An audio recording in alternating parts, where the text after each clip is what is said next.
The idea behind the show is simply asking guests what they would tell a stranger on a plane if they were sitting next to them and the stranger asked them for advice. The scenery is passing very fast, but the seer is constant. The one who's seeing is the same.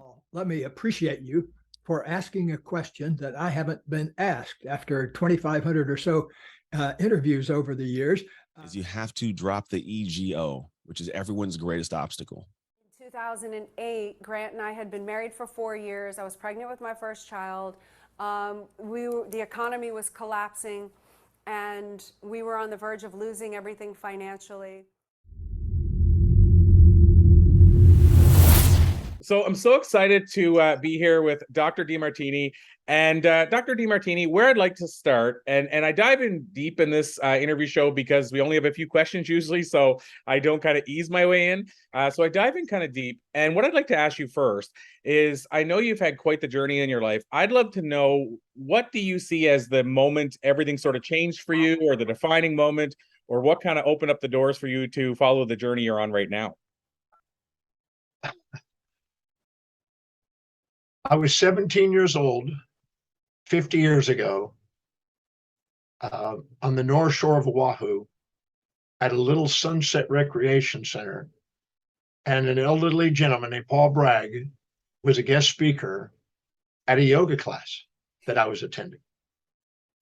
And I was a long-haired hippie surfer who was a street and tent kid, and was told I'd never be able to read or write or communicate, never amount to thing, never go very far in life.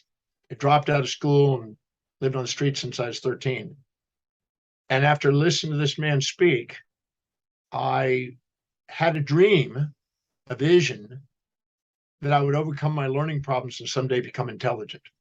And I saw in my mind's eye that night a vision of me standing in front of a group of people intelligently communicating. And it was so vivid, it got tears in my eyes, one of those epiphanies. And I thought, that's it. And I started down a journey to learn how to read. I hadn't read a book before. I had dropped out of school, I had learning problems. And I started on a journey to first start with a dictionary and start memorizing and pronouncing and using the words and building my vocabulary until I could read. And then I started on a reading journey that I never stopped on. And now 30,666 books later, I'm still at it. And that led me to sharing ideas that I was learning and speaking. And I've now spoken 176 countries now.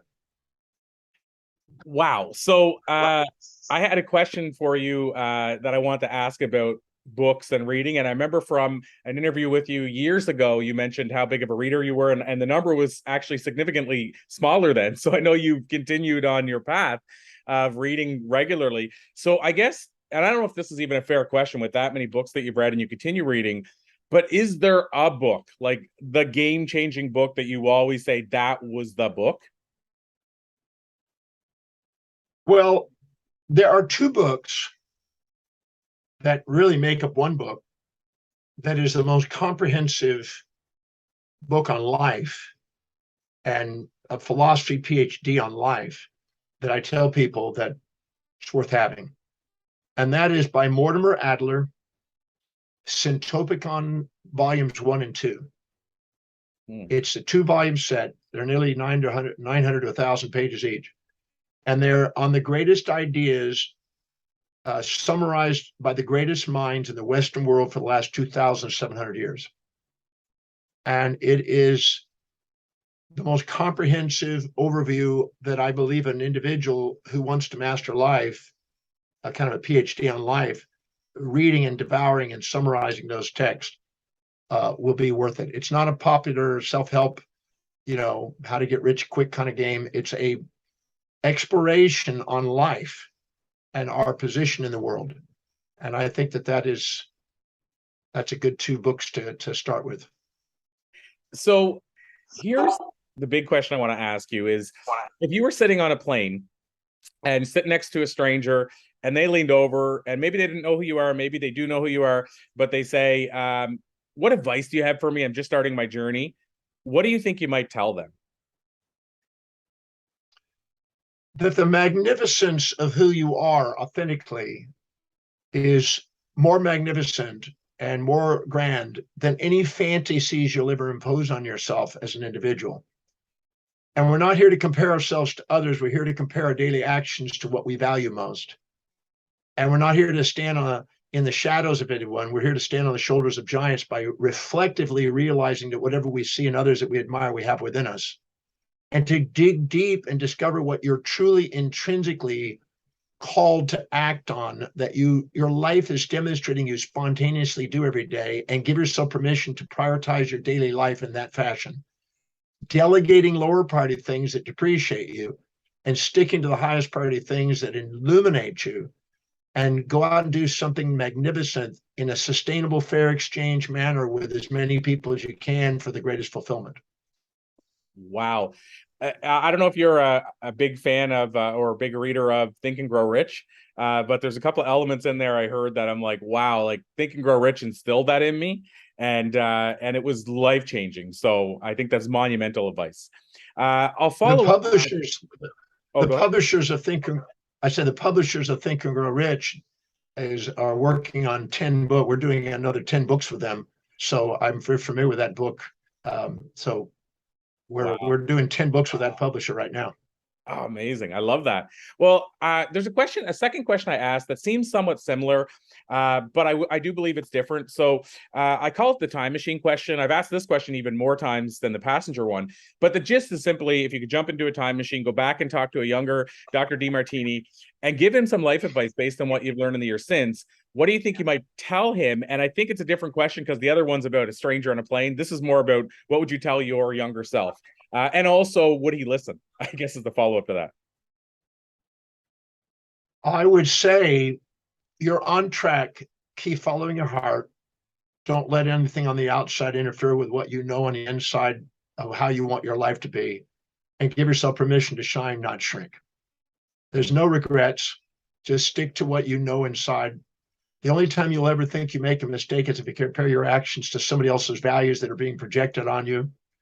And the only time you'll think other people make a mistake is when you self-righteously project your values onto them and expect them to live in your values.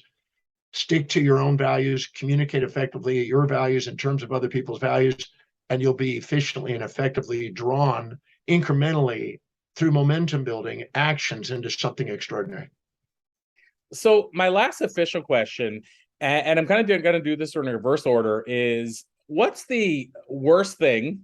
I know it's a big question too, but what's the worst thing or worst advice you've been given? So worst thing that's ever happened to you or worst advice you've been given, and what did you learn from that? It'd be my first part to the question. And of course, the flip side of that is, what is the best advice or the best thing that's happened, and what did you learn from it? Well, I believe that everything that's going on in your life, physiologically, psychologically, in business, sociologically, are nothing but homeostatic feedback mechanisms to make you the most authentic you. If you see life on the way, not in the way, and ask yourself how to prioritize your actions every day. I learned that from Mary Kay. Every day, write down the highest priority actions you can do today to help you fulfill your mission on earth. And prioritize your perceptions by asking, no matter what's happened, no matter whether it's supportive or challenging, how is it helping me fulfill my mission? If you master those two things, prioritizing your sensory and motor effects, nothing's in the way. Life will be on the way, and you'll build amazing momentum. So the best advice is to stick to what's priority. The most unwise advice is anything less. Oh, I love that. Very succinct. I love it. So Dr. Demartini, I said that was the last official question. Obviously, I can't let you run without asking you, how can people learn more about the work that you're doing, connect with you? I know you're always doing amazing events. So how can people follow along on that? Maybe sign up for some of those amazing events? Is there a hub or a place you send everybody? Well, if they want to hang out with me, all they have to do is go on drdemartini.com, and there they can go on and do a value determination process to determine whether they're real priorities, not what they fantasize them to be. Or they can look on events and things I'm doing around the world, or they can go on to the area where there's products and things. I have a new book that's just come out called The 7 Secret Treasures. that's out, and how to empower all 7 areas of your life. So they could go there and they can just browse and keep themselves educated. There are thousands of interviews, and there's just a wealth of information, YouTubes and you name it, to help people do something extraordinary with their lives. So they're going to have to probably believe in reincarnation and be a Buddhist to be able to keep up with it, because there's so much material. It's going to take you more than one lifetime to engulf it all.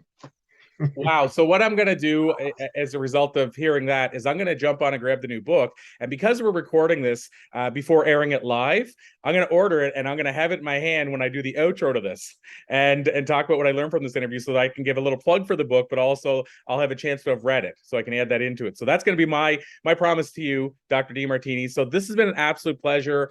I appreciate you. I applaud you, and maybe to be continued, my friend. Thank you. Appreciate the opportunity to get to share, and you're helping me fulfill my dream. So thank you.